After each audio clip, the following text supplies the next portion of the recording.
Selamat malam kota Casablanca. Wow. Pertama-tama gue pengen bilang gue Coki Pardede dan gue bener-bener merasa terhormat teman-teman bisa tampil di depan 3.500 orang yang ada di sini. Tepuk tangan lu buat kalian. Wow. Tadi gue ngobrol sama panitia, katanya di sini ada beberapa musisi yang nonton Panji. Respect gue yang terdalam untuk para musisi yang hadir pada malam hari ini. Kenapa teman-teman? Karena buat gue musisi itu kalau lagi mainkan lagu ciptaan mereka gitu, itu tuh bisa bikin yang denger kayak seolah-olah pindah ke tempat lain. Betul ya? Bahasa Inggrisnya tuh take us to another place gitu. Dan jujur, inilah yang gue rasakan pada saat gue denger lagunya Young Lex. Bener. Ini yang gue rasakan. Pada saat di kafe, lagu Young Lex diputer, gue akan pindah ke kafe lain.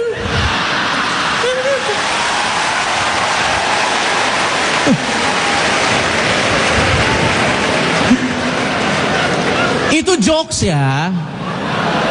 Itu jokes. Tapi semuanya tertawa berarti setuju. Gokil. Pada malam hari ini Panji akan menjadi juru bicara banyak hal teman-teman. Nanti teman-teman akan nonton sendiri. Dan gue juga akan jadi juru bicara sebuah hal yang jarang sekali pengen diomongin sama orang Indonesia. Malam hari ini gue akan jadi jubir kematian teman-teman. Ini benar. Entah kenapa orang Indonesia tuh kalau berbicara mengenai kematian itu tuh pasti kayak takut, nggak biasa gitu. Salah satu faktornya ternyata setelah gue cari tahu karena memang masyarakat kita referensinya belum banyak. Jadi kita tidak terbiasa berbicara hal-hal tabu seperti itu. Karena masyarakat kita minat bacanya sangat rendah teman-teman. Dari mana gue tahu bangsa Indonesia minat bacanya sangat rendah teman-teman?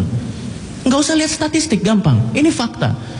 Di Indonesia koran teman-teman yang harusnya dibaca, faktanya lebih banyak dipakai untuk nutupin korban kecelakaan daripada dibaca. Ini fakta teman-teman. Hampir pasti kalau ada korban kecelakaan ditutupinnya pakai koran. Nggak pernah yang lain. Majalah chord gitar gitu nggak pernah. Pasti koran gitu. Jangan-jangan ini yang menyebabkan perusahaan koran belakangan ini jadi online. Karena korannya nggak ada yang baca. Permasalahan gue cuma satu teman-teman. Kalau semua perusahaan koran jadi online, ini mayat ditutup pakai apa? Bener gak? Semua koran jadi online, kan gak lucu. Kita lagi jalan ada mayat ditutup pakai iPad. Wah. Gitu kan? Gak susah gitu. Sebenarnya sih gini, gue sih nggak masalah kalau ada jenazah ditutup pakai koran, nggak apa-apa. Kalau memang emergensi silakan. Asal jangan dibiarin korannya kelamaan. Di Depok ada jenazah ditutup pakai koran, saking lamanya korannya diangkat, TTS-nya udah keisi. Maksud gue kan, jangan kelamaan gitu. Ini ternyata saya masih lucu loh. Saya kira saya udah gak lucu lagi. Gue bakal bahas mengenai kematian teman-teman. Kemarin gue nonton di TV, katanya karena ledakan penduduk yang sangat besar di Jakarta, lahan pemakaman di Jakarta tuh semakin berkurang. Bahkan ada yang bilang hanya bisa menampung sampai 17 tahun lagi. Jadi dengan kata lain 17 tahun lagi kalau teman-teman di sini meninggal, ya solusinya hanya bisa dikubur di luar Jakarta. Karena makamnya full gitu, udah nggak ada lagi. Atau kalau misalnya teman-teman ngotot pengen dikubur di Jakarta mungkin bisa, tapi meninggal dari sekarang. Tapi pasti kan solusi itu tidak ada yang mau ya, pasti tidak ada yang mau. Makanya gue akan bahas teman-teman, gimana caranya kira-kira kita bisa mensiasati lahan makam yang semakin langka ini ya. Cara yang paling mungkin bisa dilakukan adalah dengan dikubur ditumpuk teman-teman. Ini sudah mulai dilakukan. Dan ditumpuk ini ada dua teman-teman. Ada yang ditumpuk ke bawah, jadi nanti digali. Ada ditumpuk ke atas, jadi nggak digali tapi ditumpuk ke atas. Kita bahas satu-satu, oke? Kita bahas. Kita bahas bagaimana kalau misalnya ditumpuk, digali ke bawah tanah. Gue setuju. asal diatur oleh pemerintah. Sedalam apa kita bisa menggali untuk makam, teman-teman? Karena kalau tidak diatur, digali, akhirnya ketemu minyak bumi.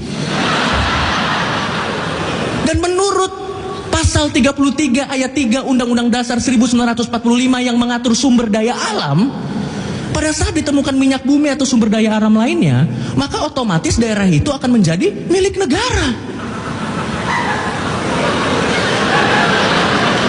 Kalian mau mayat kalian milik negara? Waktu lagi ziarah, kuburan kalian jadi kilang minyak. Wah, kilang minyak, wah, cerobong, di atasnya batu nisannya. Waduh, agak susah ya. Bagaimana kalau misalnya ditumpuk ke atas, teman-teman? Jadi dia tidak digali, tapi ditumpuk ke atas. Nggak apa-apa, asal diatur seberapa banyak yang boleh kita tumpuk ke atas. Karena kalau ditumpuknya terlalu tinggi, teman-teman, gundukan makamnya akan terlalu tinggi. Dan kalau gundukan makam terlalu tinggi, teman-teman, yang kasihan siapa? Yang mau tabur bunga. Contoh nih, kalau makamnya biasa kan datang, tabur bunga, pulang, ya. Bayangin kalau dia tinggi banget, dia ngambil tangga dulu, waduh, beletak, waduh, bawa bekal, bekalnya.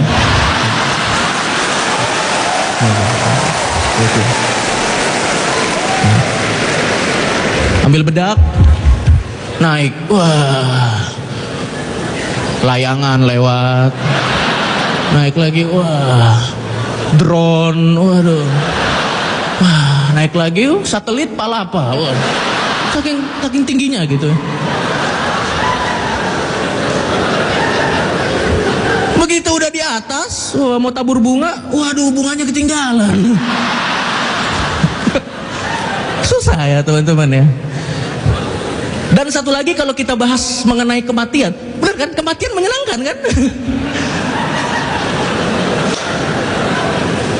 Satu lagi, kalau kita bahas kematian, ada yang biasanya paling dihindari kalau kita bahas mengenai kematian, yaitu mati suri. Di sini ada yang tahu mati suri ya? Bagi yang belum tahu, mati suri itu adalah seolah-olah sudah meninggal, padahal sebenarnya belum. Itu mati suri, teman-teman. Beruntunglah orang yang mati suri, dia sadarnya sebelum dikubur. Jadi selamat. Wow. Gitu. Yang sial adalah teman-teman kita yang mati suri, tapi sadarnya setelah dikubur. Ini kasihan. Makanya gue berambisi untuk membuat satu peti mati, teman-teman, yang anti mati suri. Jadi kalau tiba-tiba kita sadar dalam peti mati itu, ada petunjuk bagaimana caranya keluar dari makam itu. Bagus ya idenya ya.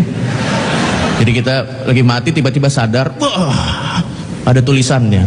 Bila Anda mati suri, ikutilah petunjuk di bawah ini. Tekan tombol merah yang ada di bawah untuk melontarkan Anda dari makam ini. Wah. Jadi kayak pesawat jet gitu. Dipencet, tit. Wah, dia mental. Seneng dong. Aku tidak jadi meninggal. Wah, tapi arahnya ke jurang. Oh, jadi deh.